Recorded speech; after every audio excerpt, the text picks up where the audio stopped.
Good morning, good afternoon, good evening. It is the Boom Bar right here on your Boom Radio NG. I bid you a warm welcome to the bar today, as today promises to be a very interesting one. It is a brand new week, and we're going to be talking about so many things right here at the bar today. So sit back, relax, and enjoy the show. The gist starts with a lot of it's a bit majorly security issues. We don't want that's one of the major things that is happening in Nigeria now. There's a lot of back and forth with security with schools and all. The president has a statement to make, made some statements. There's some updates from some states. There's even updates over the weekend of a bit of rescued people as well. Paystack, there's an update from that as well. We're going to be talking about that and a bit of security issues. And when I mean security issues, in another way, there are people just being unfortunate. Let me just put it like that. And a whole lot of other things, a bit of sports here and there, if time permits us. But sit back, relax, and enjoy the show. I will be on the show, but I'm not alone on the show today. I'm on the show with Mr. Sola Rogers. SR. Good morning. We all know. Good morning, good afternoon, good evening. Never let me wait. Let me finish talking. You not let me turn on the microphone. You don't let me. Let me finish talking my talk first. Good morning, good afternoon, good evening. Welcome to the Boom Bar. Thank God it's Monday, special Monday, the last Monday in the month of I hope it is in the month of November. What's today? I'm just trying to tick someone off because we more or less agreed that we're going to celebrate every day the way she starts to celebrate weeks. So. It's a special Monday. What's special about the Monday? Because it's a Monday. Okay. And I love Mondays. Yeah. Anyway, now we're going into a lot of gist actually. Before we go into that gist, there's a name that sadly was said that to have died. Dharmendra. I remember when I was watching, there was a wild time when my mom went to charter these old Indian movies, and they're like, oh, these were the movies that they watched when they were growing up, so she actually just forced it down our throats. And so I remember that name, and then it was actually very interesting when I don't want to use interesting, but it's a little sad when they heard that the person of Dharmendra is dead, but it was actually 89. Yeah, had a very long life, a very eventful one. Extremely popular in the 80s, I remember. We used to watch a whole lot of Indian movies back in the day. Those movies were forced down my throat. Like, what? It was The Burning Train. Yeah, I remember The Burning Train. Then Dossi Numberi, which is number 10. That's like their own version of 007, That's what that meant. Britain had 007. India had number 10, Just like, and it was really nice because then until now they still have songs they sing. They're always singing. They're always in their movies. Who was the one that did Mad? Was it him too? I don't know. It was always going to be him or Amitabh Bachchan. I think it was that one of them. I think the movie is MARD or something. Yeah. There's a whole lot of them. There was Cholet. Yeah, there was Cholet. I remember Cholet as well. And trust me, anybody wondering why I know these movies, again, I say, these movies were shoved down my throat. Shakti Kapoor. Okay, I don't know. I remember Shakti Kapoor. But I remember Burning Train. I remember Mad. Emma Malini. Emma Malini was one of the popular actors then. She was, really popular alongside Dharmendra and the rest of them. They were just always singing. I don't know if they still sing these days, but they were just always singing. And their so-called film tricks were just ridiculous.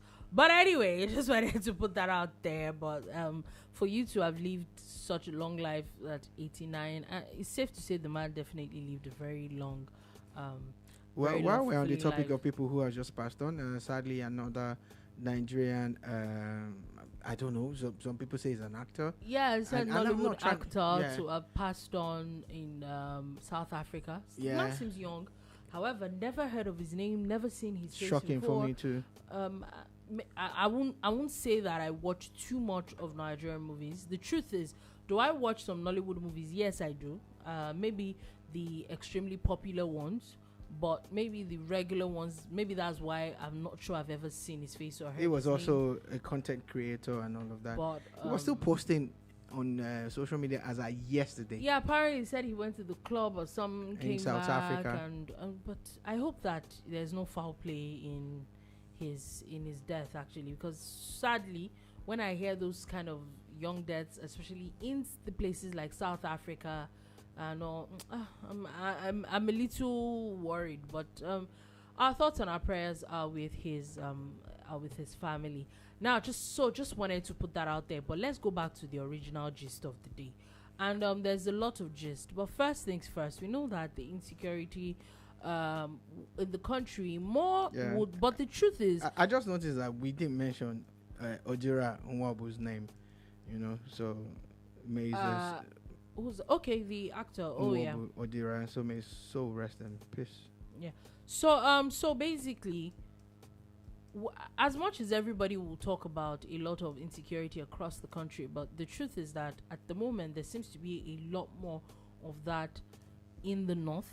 Sadly, most of the time when these things happen, as much as a lot of people are going over in their heads, and I don't want to sound insensitive, but this is not the first time this kind of things. I don't think it's not as bad as what we saw in a few years back. Again, I don't want to sound insensitive, but the sadder part is that when these things happen from time to time, we saw it happen with former President Buhari was there. We saw it happen with what's his name, Goodluck Jonathan, and all that. It seems like the North is always gets the short end of the stick. They seem to be affected the most when it comes to all these abductions and all that. However, over the weekend there was talks of the Kwara people being rescued. Thank God for that. It was one of the news I literally was just waiting for. Like, we need some, there needs to be some action. We just cannot just. Also, in I think Niger State, there was said that 50 of those students had escaped. The modalities of their escape or rescue, we don't know, but at least 50 of those students are home.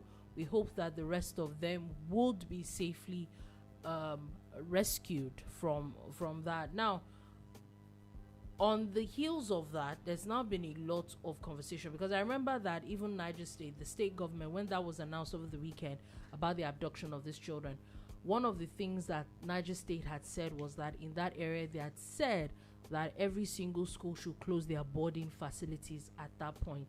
However, the school went back to reopen.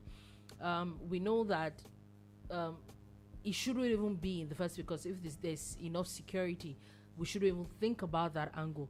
However, if there's concerns like that, I think it was really dumb of the school too. But if we now go in that vein, there's now been talks of Bauchi state government shutting down schools, talking about security concerns. However, Zamfara is taking a different route, saying that they're not shutting down schools, that schools are about to close for the year anyway, but that they're putting in security measures. So from your own angle, do you think that schools should close down, especially in the north? And as for Clarence sake, we know that a lot of these things are happening at like outskirts of this town, of this state. Should those schools around those areas close down, shut down? Or maybe we just really need to beef up our security?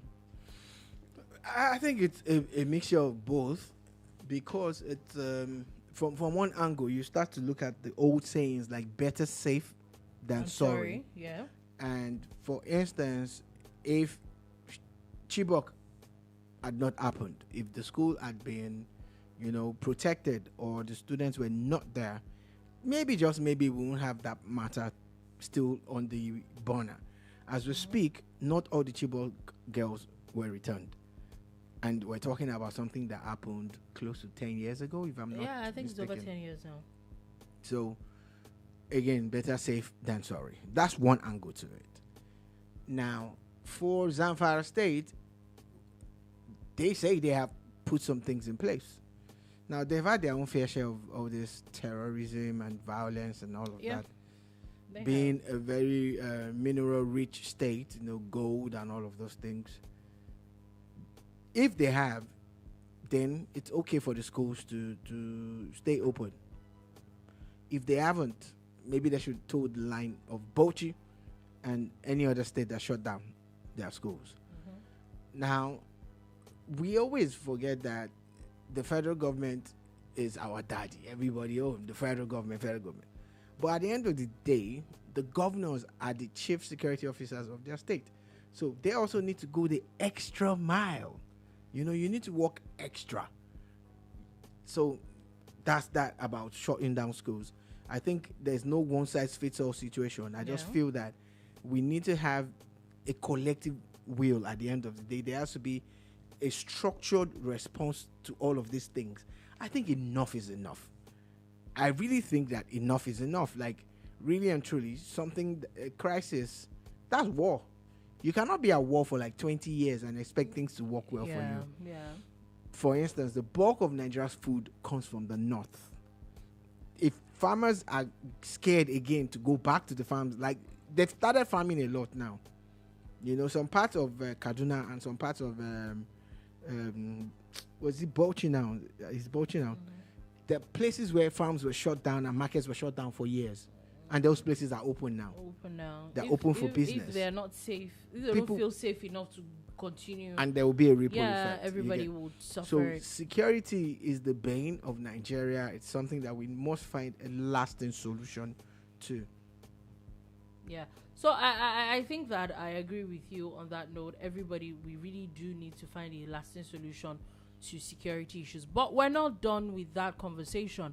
Now, also there was news that the president had a meeting with the security chiefs over the weekend. Also, from that, there were now conversations that the president had approved 30,000 police recruits. And there's now an order straight from the president that there should be a withdrawal of police officers currently providing security for VIPs around the country, that they're needed for the country's security and not VIPs. And you might be wondering, so I did a bit of deep dive. Most of the time when we hear this is always from the IG. Now, if the president himself is saying this, and I know even a few months ago when this current IG said it, we are like, okay, what's the plan? This is not the first time we're hearing these things happen. Are we now going to finally see a change now that it's coming straight from the president? There are two things that I want to point out side by side. I always bring out things that you might not get the correlation. So in Nigerian sports, for instance, the National Stadium Surulere has been in a sorry state for, shall I say, decades now. And every minister of sports, when they are appointed, would fly to Lagos and have a media tour of the place and talk about how they're going to bring the place back. I have been part of at least 2 of those media tours, if not 3 or 4. But let me say 2. And, of course, nothing gets done. Do you get? And it's akin to the Inspector General of Police. Every single Inspector General of Police, if you don't agree with me, just Google IG says VIP escorts will be withdrawn or have been withdrawn. So this shows how unserious we are as a nation. Now there is a large chunk. We're saying that Nigeria is under-policed. Now, of the number of registered policemen in Nigeria, the verified ones, because there's fake too, there are 30,000 assigned to VIP protection. No, this 30,000 is newly recruited. They are going to recruit. That they want to recruit for VIP protection. No, for the Nigerian police. Yes. So how many do we have assigned to the VIPs? I don't know. They didn't put that number out. Okay, so because I saw one story about 30,000 being recalled and everything. They want to recruit 30,000. So I take that correction. So if we have whatever number, I think about 100,000 or 150,000 for 250 million or 200 million people, whatever number you want to choose, we are definitely under-policed. And a large chunk of that has been allotted or assigned, to VIP protection.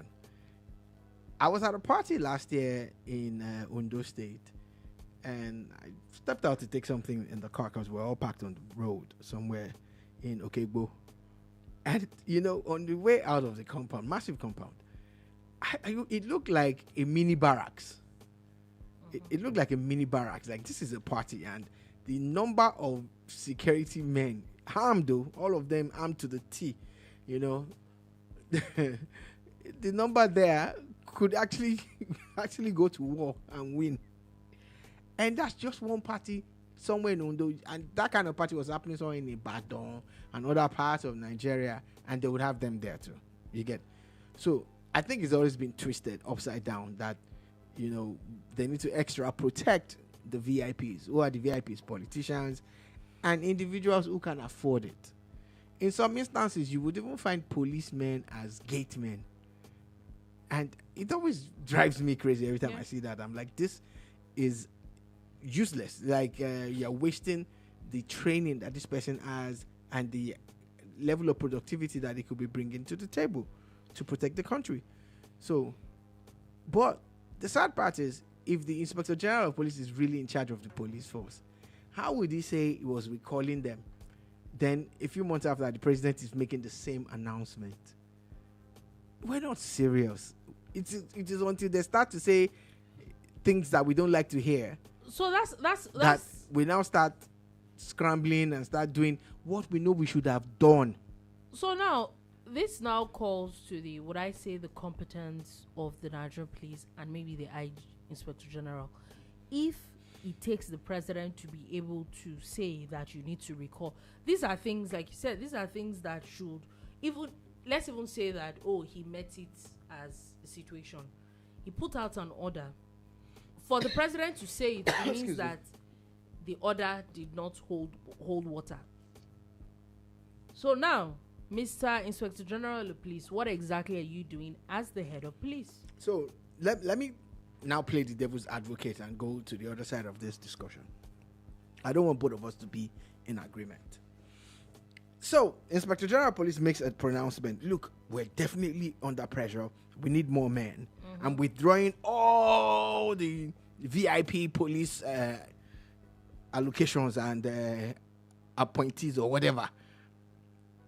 The instant he makes that pronouncement, all the big men in Nigeria start picking their phone to call someone high up. Maybe even the president. Maybe, just maybe. Maybe they are calling the Senate president and they are calling governors. What does the IG mean? How does he want us to move around? That's going to affect our kids' security and blah, blah, blah, blah, blah. But you see, at the end of the day, the fact that nothing got done shows that there must have been pressure from higher quarters. That's what I want to believe. I really hope I'm wrong, But the fact that he said that he was withdrawing his men from VIPs months ago, and it never happened. So it's So again, the sad part is like when they say that and they get reversed, they don't come back to announce it. They don't come back to say, we really wanted to do it, but for this reason and that reason, we can't do it. Until the president now comes and says, and even this pronouncement, I'm sorry, even this pronouncement by the president, I am going to take it with a pinch of salt. Because really at the end of the day, and I think maybe I would agree with you, because the president is not going to be going from police station to police station. It's still now back to the IG to actually enforce it.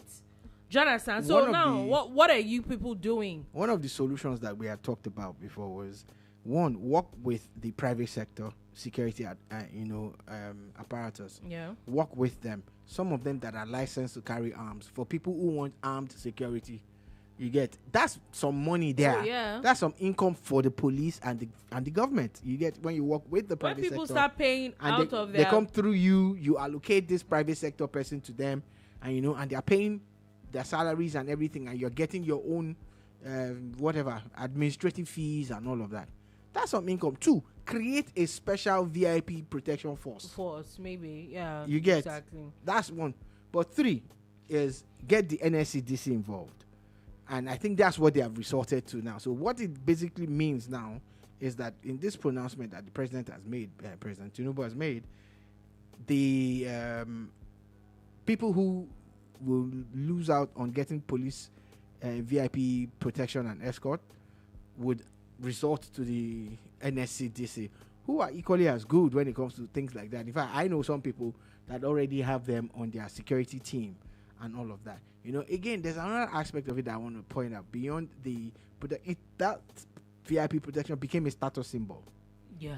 Became a status symbol. Like, some people just can't roll out if they don't have one pickup running in front of them with the armed guys and another one at the back. And again, a part of me also feels that, and I might be wrong in some situations, but I feel that those things even call more attention to you than normal. But anyway, and then we started seeing them at parties. Yeah, sending them on errands. Anyway, carrying food plates for you and all of that. But again, this also finally speaks to the fact that we have a big security problem. If people who are rich think that they need armed guards, what happens to regular people like us who can't afford these armed guards?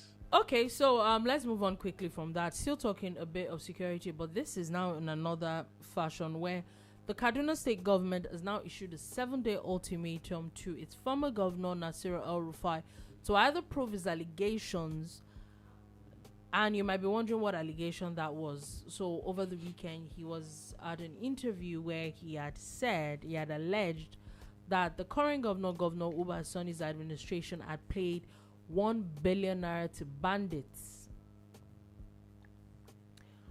for some sort of protection, basically. Now, immediately after the Kaduna government, through the Commissioner for Internal Security and Home Affairs, has dismissed the allegation, calling it false and politically motivated. And they're saying that the administration has not paid. They do not have negotiations or financial dealings with criminal elements, saying not 1 naira or 1 kobo has been paid to anybody, and they're giving him 7 days to either provide proof to what he said or publicly withdraw his claim. And if he doesn't provide proof and withdraw his claim, what did they say they would do? That's all at the moment. You see the sad part about this half statements now? I don't think it's half statements. I think that if that already tells you something. Okay, so this is it. This is why I believe it is an incomplete statement. A lot of people have done things, especially in Nigeria, that they've gone contrary to the law. Nothing happens. There's this initial hue and cry, and everything just peters away. It just dissipates. Yeah, but I think that we can't totally this video that they're referring to until after these 7 days. That's what I'm saying now. That if you had captured it in your statement, that in 7 days' time, this is the ultimatum. Show that Kaduna State, the current governor, bribed, terrorists or whatever, or negotiated and paid 1 billion, like El-Rufai is said to have said in that video. Show it, or apologize, or withdraw, or retract that statement. If you do not, this is what we will do. We're going to sue you to court. There's no such addendum to it. So at the end of the day, if the man just decides to keep quiet after 7 days, and then we'll see what happens. That's what I'm saying now. We can't totally say nothing will happen. You can't totally say anything will happen. Yeah, so until 7 days. So if you have shown your intent from the get, why do you have to wait 7 days? Why do you have to wait 7 days? Even the same El-Rufai, there are times when people make statements that he didn't like when he was governor, and he sued them. Yeah, so that's why I don't think I am saying hang them yet. Look, it's not hanging anybody. From the point of strategy, from the point of everything that has to do with governance and management, there has to be implications and rewards. So someone makes this kind of statement. Now listen to this. We have this issue with the United States where there are too many allegations that, for instance, there are claims that there's a targeted move against Christians. In Kaduna State, it's a very delicate matter because the state is predominantly Muslim and Christian. And during El-Rufai's tenure, it was the first one I've heard in a long time that would have a Muslim governor and deputy governor situation. Yeah. And under him, a lot of the southern Christians in Kaduna, the Southern Kaduna Christians, they felt like the government was against them. There are several videos to that effect. Yeah. Do you understand? And these are the things that people are using. These are things that people are using to get their U.S. threat up. That, okay, look at what's happened in Kaduna, for instance.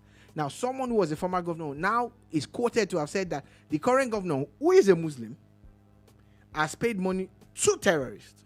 Do you understand? That is enough for them. Even these foreigners that don't have the deeper knowledge that we have of our country, it's enough for them to put two and two together to say, okay, if we're striking, this is one of the places we're going to go. Because this Kaduna, how can a former governor say they paid 1 billion and nothing happened to him? That means it's true. That means it's true. So, beyond telling someone, if you don't second again, I will second again in 7 days. I'm saying that if in 7 days' time, because you must always plan ahead, in 7 days' time, if he does not retract the statement, if he does not apologize, and he doesn't provide proof, what are you going to do? What are you going to do? Last week, a video broke on social media about 4 days ago. A video broke on social media, and it had the likelihood and the image of the chief of defense staff. And in that video, they're talking about forcefully conscripting Nigerians into the military. 10,000 or 100,000 or whatever. That's what they're claiming in the video. The instant I looked at that video, I said, this is AI. But people started sharing the video and everything. Then the Nigerian army comes out. 2 days after that video had gone viral. Maybe that's when they finally heard about it, or saw the video, and debunked it and put fake news. And I read their statement, and that's the end. Did that video not generate or emanate from somewhere? Every time people make these claims, it damages something bigger than you can fix. Until you start to make people pay for statements that they make that are not true. Until you start. Now, all over social media, there are videos of bandits on TikTok that has found its way to Twitter. And it's on Facebook too. And I see people with large numbers, influencers in quote, like they like to call them now, and they're majorly opposition people, saying, why is the DSS allowing these people to make these videos? Can't they catch them? You know, and that someone made a threat against the president and they went to catch the person. Someone abused this person, they caught the person. But guess what? Of the 4 videos that I saw, all 4 were from Sudan. Even if you watch the video, you would just look at they have flags. Those bandits are not, they're not even based in Nigeria. They're fighting their own wars as we speak. Okay, so I'm saying that the damage that false stories, fake news, and dangerous allegations make cannot be fixed with mere threats. So I get your point, but I would still cut them some slack, and I would say that after Dolupo, the 7 cutting them days, slack is your power, is your purview. Me putting them on blast is within my I'm right. not saying, because again, I am after too concerned. 7 days, then if nothing happens, I feel that then we can now say why. But they've given the man 7 days to retract his statement, or which we would say that, in fact, in their own statement, it didn't take 24 hours to reply him. 24 hours, 48 hours, 72 hours, 540 hours, whatever number of hours. Too many fake stories are flying about. Today, that's not Kaduna State government's business. I am saying, if everybody keeps saying it's not Kaduna State government's headache, I'm saying today. But the one that concerns them, they have replied. It's not about Kaduna. You are taking it in isolation. It's about Nigeria's insecurity challenges. I get your point, but I thought we were talking about Kaduna. No, I am talking, it's the boom bar. I am preferring solutions. It's not enough to criticize if we cannot prefer solutions. And I am preferring solutions. The way to nip it in the bud so that Kaduna does not face it again and other states don't face it is to deal with the people who are peddling these lies and rumors. That's what I'm saying. It's a mountain that I'm willing to die on, that for as long as there are no consequences or rewards, things will continue to happen. And it's just too much. It's too much. Someone posted a video of a priest carrying an assault rifle. That video has gone viral. It's an old video. But guess what? It is actually, the priest is actually a soldier. And whenever they are having service in a war-torn area, whenever there's a battle going on around them, this is how they do. Because they know that they can be called upon at any time. But the narrative that people are spinning now is that, security is so bad that priests in Nigeria are now carrying guns. Do you see what I'm saying? I've had to debunk, I've had to educate, and that's what I'm doing now. I get your point. And I'm doing it individually. I'm speaking to different people. On Facebook, about 24 hours ago, I had to tell someone that this story that you have is not true. It's not true. Okay. Anyway, we definitely will see where all this is going to. Again, I'll say that today makes it day 2. Yeah. So we'll see what happens by Friday, if the former governor is going to retract the statement or if he's going to go on with it, and if what the Kaduna State government is going to go talk about. I think that also the former governor of Kaduna State is, maybe I would say I'm a tad bit disappointed, and this is me personally saying this, because I'll say that I really did have a lot of respect for the man. I think that the man is taking a lot of it's politicizing too many things. I never thought El-Rufai was someone like that.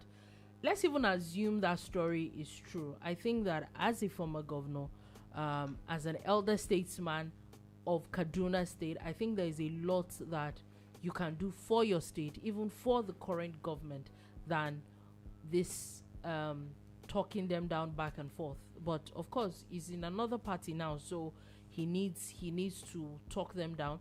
I don't think it's a good look on him himself. I don't see how this is supposed to help his political career, but maybe he probably thinks it will. So, but anyway, we'll see what happens at the end of 7 days, if he's going to retract the statement or whatever consequences, if Kaduna State government is going to come, because I think these allegations are really, really huge in the real sense of it. But anyway, before we move on from that, let's just breeze through a few things. First things first, also the drugs, meth and cocaine consignments that were actually intercepted at the Lagos airport that was said to have been concealed in machine cylinders and auto parts.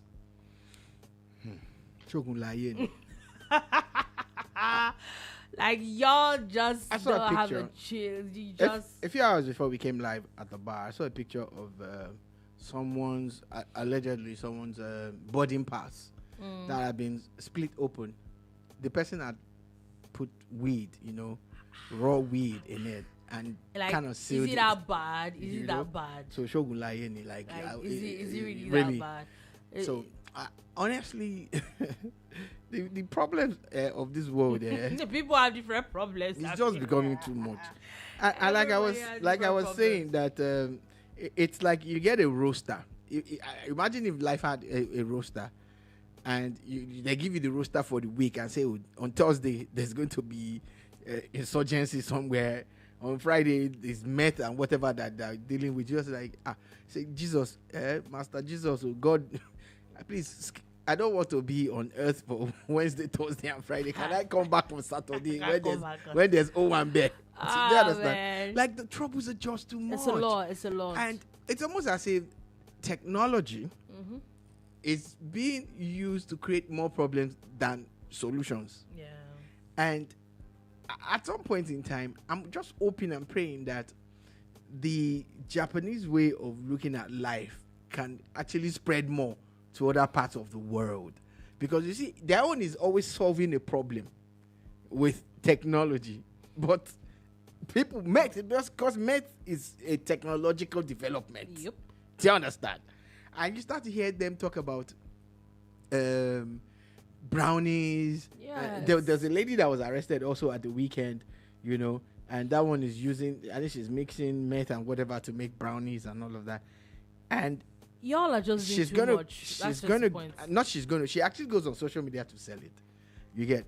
So it's technology, and technology that they are using. Y'all are doing too much. It's just to make this. That's it. Y'all are just doing too much. Let's just agree that y'all are just doing too much. Honestly. Anyway, still talking about that, and it's another very interesting story, which this one sounds like something out of a movie. Sadly, this involves the death of an FRSC person. According to this gist, I don't even think I can say it properly. Ezra, please help us with this gist, because it really does sound like something out of a movie, how a woman and a child were killed. Now, we understand that even in the Bible it says that there's principalities and powers, and there's spiritual power and all of that, you get. Yeah. But I have also always wondered how using someone's body or life or spirit makes another person rich. You get, like, is it that spirit goes into the bank to be carrying money? That's another conversation from another day, because you wonder, like, is it that they print their own money? Yeah. Because banks have never come out to say, oh, money I'm is missing money. But there's always the gist of, oh, there is money rituals and all that. Money ritual. However, I've never heard of someone that does money ritual is like the richest person in the world. So because if you can't make me the richest person in the world, what are we doing? So why take a life? So this is the sad part, is that there's a man that something Victor or whatever his name is now. His family is based in Osun State, southwest Nigeria. I think he's based in Abeokuta, and the road safety lady also lives there with her daughter. It's not that she's married, and they're close. She's close to this man here, and he kind of lured her, according to eyewitnesses, that they were going to pray, for life-changing situations and everything. Well, someone had an ulterior motive for his own life to change, and for another person's life to end. So they embarked on a journey. The man, the FRSC lady, and her daughter, according to reports. And when they got to Osun State, he took her to an herbalist who happens to have social media presence. Is very popular on TikTok, according to the reports. And they basically offed the lady while they left a child playing with the herbalist's own children somewhere in the compound. They offed her, dismembered the body, and maybe their miracle was supposed to have started. I don't know. Now, the guy goes and takes the daughter now, that's the woman's daughter, to another herbalist in a neighboring state. And they also off the poor girl. And now, to cover his tracks, he now fakes his own disappearance, like some kind of kidnapping or whatever. Then the wife goes to report, and they start to search for him. But the police now notice that there was something off about it. Like, there's nothing pointing to kidnapping. But so, and of course, they have technology now. At least they use technology for something good. They tracked numbers that he had been calling frequently, and it happened to be the herbalist, the first one. And while they wanted to go get the guys, maybe someone had tipped him off or tipped him off from the police. I don't know. He bailed out of town. And while they were going to track him down to wherever he had bailed to, I think his phone was pinging off somewhere, their vehicle broke down. And in the process, they just saw the guy walking past. Isn't this the guy we're trying to track? And the guy offs and runs into the bush. They catch him after like a couple of minutes of searching. And he, of course, he confesses and says, that he doesn't know about the girl's death. Like, he points out another herbalist. Long story short, the guy who offed the woman had run to Ghana because he had a friend in Ghana. And he said that he was en route another African country, Cote d'Ivoire or somewhere, when the Nigerian police, in collaboration with the Ghanaian, shout out to the police, caught him. Several policies. Yeah.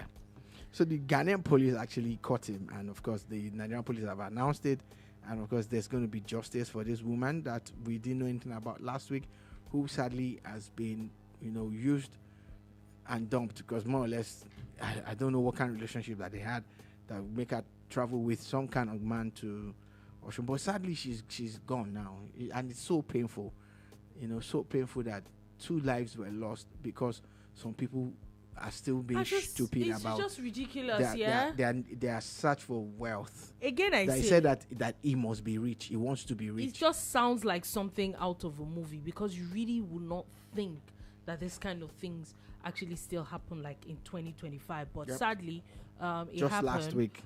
And shout out to Nigerian police and the Ghanaian police. I would say that as sad as this sounds, I think I would say kudos to the Nigerian police. And it's something that I've always believed, that I don't think when people say that the Nigerian police are incompetent, I don't believe. They just when they want to do their jobs, they do it. Just hope that you are just on the side where they decide to do their work. If you are, I just feel that they need more empowerment. I feel that they need to recruit more, and they need better training. Anyway, also before we leave all that matter, the Nigerian youth, National Youth, Service Corps. Is it Service Corps that they call it? NYSC. Yeah. Anyway, there was a particular corps member that had put out a statement, or more like a comment, and then this thing went viral. It was said to have written something, insinuating some things about the students that he taught in a particular school, his PPA, and now NYSC has now said they withdrew the corps member for his viral comment. His viral comment is a virus to the society. You know, how does a teacher start to write about his sexual fantasies of secondary school kids? In one of his in that post, it was insinuating and basically just talking about the body parts of this young girl. Yeah, again, and saying that he's going to. Again, I wonder what goes on in people's heads. And he puts it in social media. Because that's the worst part. Like, you know, the funny part is that some people, I believe that some people's minds are probably really very, very perverted. But the thing is that some people in that perverted mind, you don't know because people don't put it out.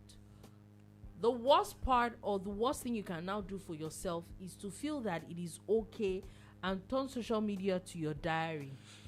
And it is in this kind of things, writing nonsense, that has now cost another person his job, basically his life's work. And this is the person of Ezra Olubi, the conversation that has been told, they've been going on about the co-founder of Paystack and the allegations against him, he and his former friend, and how a lot of tweets as far back as 10-12 years ago were dug up about him, and the things that he himself had put out on his page.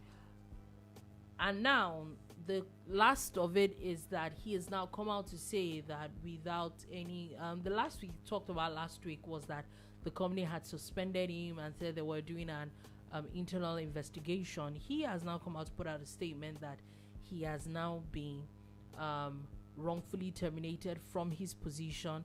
He said that the investigation was not completed. It wasn't given a right to defend himself, and his employment was just terminated, and that he will be going on with his lawyers to know the way forward from that. Again, it's funny how this kind of things play out the way they do.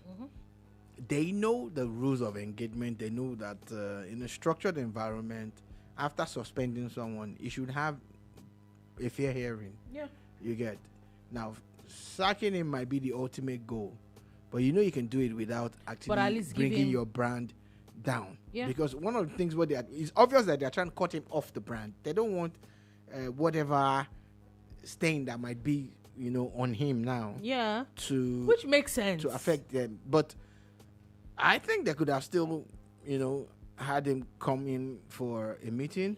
Yeah. And he speaks his mind, and they still tell him. In fact, there are ways you can even tell him to go and resign. That, you know what, just go and resign, or we're going to fire you. We're sorry, but we're going to fire you, and it happens, you get.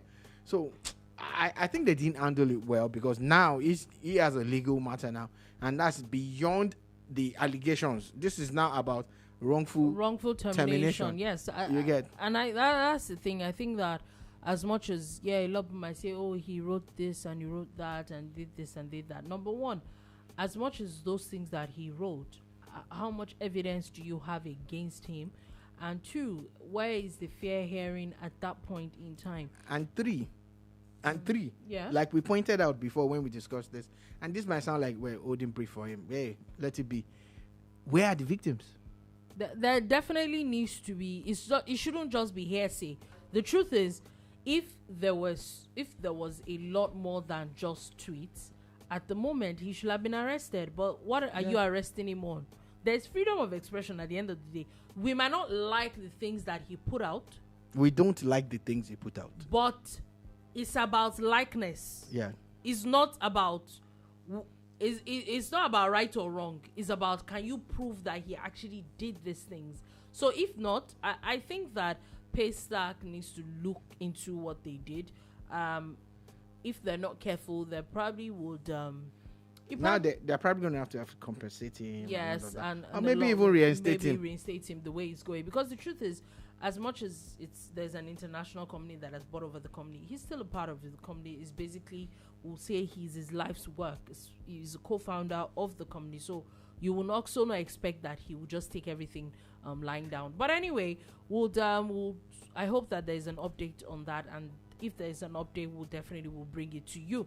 But moving on from that, before we leave all that matter, interesting news with a lot of money matters. First things first, there's been an audit with the NNPC, and they said that there's about 60 billion naira that has been uncovered, about some 60 billion naira worth of financial irregularities in the NNPC.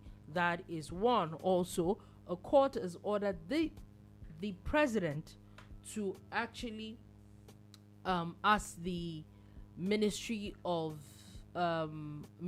Justice and the Office of the Attorney General of the Federation to release the names of the 6 trillion naira NDDC scandal that was publicly talked about. Now, Federal High Court in Abuja has now ordered the president to ask the Attorney General to release those names. My question is, why do we need to release the names? It should have been, when are these people going to be convicted or whatever it is, or tried, in my own books. But anyway, so those are the court cases, talking about court cases, but still also talking about court cases. There was updates from Nnamdi Kanu's matter, where now these lawyers and his family are really angry with not just the outcome of the court case. Of course, we know that he's been sentenced to life imprisonment. That one is not the issue now. The last issue was that he's been moved from Abuja all the way to Sokoto, and they're saying that it's not right, that even if he wants to appeal, how do you appeal and how do you go back and forth? How would it be easy for someone to appeal his case if he's in Sokoto and not in Abuja?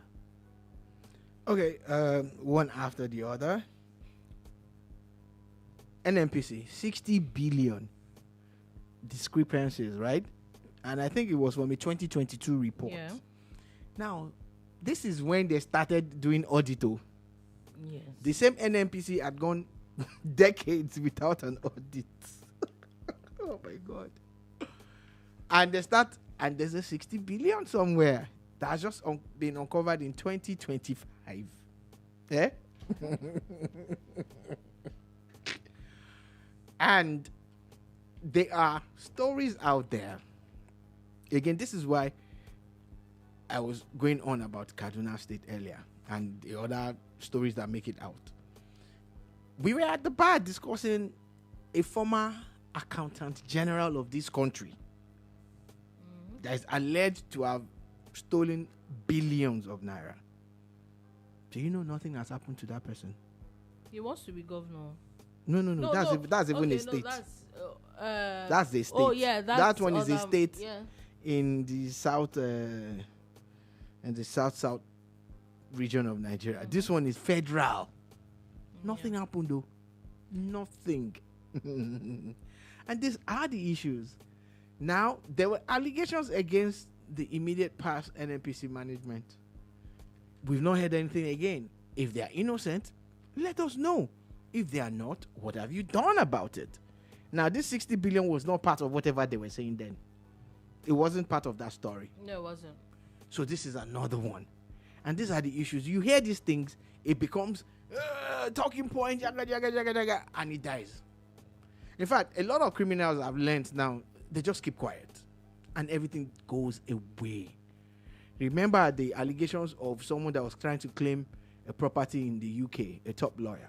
That's that you did not see anything. Where's that story? Where's that story now? No, nothing. Nobody's saying anything. Do you understand? It's the UK's business, but I'm just telling you. I'm just pointing out things. I can just sitting down here without looking at the book. I can start pointing out stuff. So this 60 billion now, let them follow it through. Now, still interrelated. The NDDC, NDDC, yeah. The Niger Delta Development Commission was finally audited under President Buhari. Those reports were ready before Buhari left. Yeah. Nothing happened to it. They didn't bring it out. Now, Tinubu has been there for 2 years. And counting. May was 2 years, right? June, July, August, September, October, November. Almost 2.5 years. It is 2.5 years. How come they have not released it? How come it takes people who want to go to court to get a judgment to say, look, really and truly, are we serious about fixing this country? Anyway. Release the thing. Let us see the forensic before they even got approval to do this audit. Hey, please release it. Let's find out what's going on. You know, and the third one, well, their feelings are valid. There will be logistical problems for Nnamdi Kanu from Sokoto to Abuja, which I assume is where he's going to go to the higher court or anywhere else he wants to find a higher court that's close to where he's locked up. Yeah, there will be logistical problems, but I'm sure it won't be the first. So what's in it? And it definitely appeal won't courts be the are last. not even in every state; they're regional. Yeah. So anyway, we'll see where those all that conversation is going to. Before we leave all that matter, Nigerian matters, the NNPP has written to INEC saying that they should reject all Kwakwanso-led congresses. So we know that Rabi Kwakwanso and it's obvious that looks like the NNPP too has a few factions. Oh, they've always had it. It's just that it's getting worse now. It's getting worse. But before we leave that matter, now it's official. Former Vice President Atiku Abubakar is now a member of the ADC. I think it was said to have done that official unveiling and picked up his form in ADC in Adamawa State, his home state. So I think that we're getting somewhere now. Oh yeah, it's obvious that he's very serious about contesting. Yeah, as I've not seen a lot more people officially join. So we'll see. Definitely we'll see where that is going to. Now, let's move on quickly from that. Malaysia said that they are planning to ban social media for under 16 children from 2026 amid online safety concerns. They're saying that they look like they want to follow in the footsteps of Australia. Yeah, one or two countries have made this pronouncement, and it looks like they're very serious about it. The funny thing is how beyond banning it there has to be a more structured approach towards it. Like, okay, the law has now empowered parents to say you can't be on social media until you are X number of years old. It has its fantastic advantages, and it also has its disadvantages. Social media, internet, and all of that. But making it a law that if you're not 16, you can't be on, I think in the context of protecting children, it's not a bad thing. It's also not a bad thing. Anyway, this is an update of security issues in Nigeria. As presidency has said that following the meeting that the I think the NSA and a few other people had with a few U.S. Government representatives, they're saying that the U.S. is set to provide intelligence report and defense equipment to Nigeria. Not quite the news that a lot of people were waiting for. Yeah. A lot of people have been disappointed since this broke yesterday that It actually came out from the U.S. side, not even the Nigerian government that put it out. That the U.S., because the Secretary of War, at the Pete Exet, I think, had several meetings with the National Security Advisor. One of the saddest things that I saw on social media at the weekend was when a young lady tweeted that this is so disgraceful that are they supposed to be meeting with an ordinary secretary? Oh my God. And I'm like, you see, NSA and the Secretary of War. In America, ministers are called secretary. It's that simple. It's like just an ordinary that they left Nigeria to get with. And these are critics. So this lady is a massive critic. You just wonder people's level of. It's not too late to return to your school to ask for a refund at this point of your school fees. Take it back and use it to buy maybe Chupa Chups or something. At least you get some value in helping your teeth decay faster. Now, I think this is a welcome development. I think this is what should have happened from the get. Yeah. However, with the benefit of hindsight, you also look at how that unhinged statement by the U.S. president maybe spurred the Nigerian government also did into action. Add some effect. Yes, maybe it did. But I also feel that I might be I wrong. think that it should stop being derogatory. Yeah, and all of I that. think that I might be wrong, but I also feel that in some way might also have fueled a lot more insecurity. Oh, it actually did. It actually did, because is it coincidental? Yeah. That we have this new wave of yes. I'm talking about insecurity. Apparently, the governors of the Southwest are said to be having a security meeting in Ibadan, Oyo State, and I think it's the way to go at this point. The Southwest is not having the kind of heat would say that maybe the people in the north are having at the moment. So it's the best time to be on top of. So they already had a meeting in, I think it was in Lagos, about on Friday or so, but that was under the auspices of the Assembly, the National Assembly. You get. So if you take a look at that and listen to one of the recently rescued victims of the church attack in Eruku, Kwara State, one of the guys that was rescued talked about how the few days that they spent there, you know that there's a large number of bandits in that forest. And this is in Kwara State, you get. And Kwara didn't have these issues until this year, you get. What this tells you is that the bandits have been able to migrate from wherever they were to this particular point, and they've been able to set up camp. So don't be surprised if they're already doing it in other parts that we've not heard about. So there's a lot of work to be done. You don't wait. You need to be proactive. Yes, I agree. And we need to deploy a lot of technology. I agree with that. So let's see what that would come up with. Anyway, on that note, let's take we'll come back tomorrow. But before that, I think the MPFL table is looking very interesting. Nasarawa United is now on top of the table after match day 14. At this point, every week is a different person on that table now. I really expected someone like Remo Stars to, as the defending champions. They're not behaving like defending champions at the moment. Neither is Liverpool. Oh my God. You just had to sneak that in there. Looks like defending champions are not defending not in this season. They're not defending not in. Anyway, Paul Pogba is officially returned to football. I'm so happy for him. Yes. He's been through hell and back. Yeah. And a special shout out to, again, Ronaldo and Messi. They had a fantastic weekend. Seeing Ronaldo's bicycle kick at over 40. And it rolled back the years, man. Yep. And Messi having a goal and 3 assists in one game. I don't think, again, nobody does it better than Are you people. Messi in these guys? No, you are Messi indeed. Nobody does it better than these people, whether you like it or not. And on that note, thank you for listening. Thank you for watching. We'll be back in tomorrow at 3 p.m. West African time to give you another wonderful edition of The Bar. Do have a beautiful, beautiful day ahead. Peace.